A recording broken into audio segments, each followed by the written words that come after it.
New ইয়র্কে বাংলাদেশি মালিকানাধীন রেস্টুরেন্টের সংখ্যা দিন দিন বেড়েই চলেছে।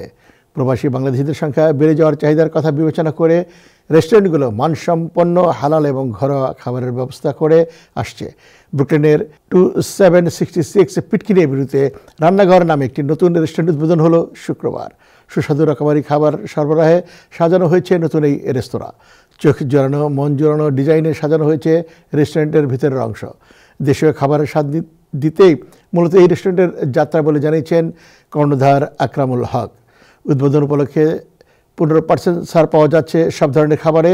এক সপ্তাহ পর থেকেই অনলাইন অফলাইনে অর্ডার নেওয়া হবে বলে জানিয়েছেন কর্মকর্তারা। আমাদের রান্নাঘর উদ্বোধন উপলক্ষে আজকে থেকে আগামী সপ্তাহ পর্যন্ত, আগামী রোববার পর্যন্ত আমরা 15% করে ডিসকাউন্ট দিয়ে যাব সবাইকে। এবং আমাদের এই সপ্তাহটা আমরা সকাল 7টা থেকে রাত 12টা পর্যন্ত আমাদের অপারেশন চলবে।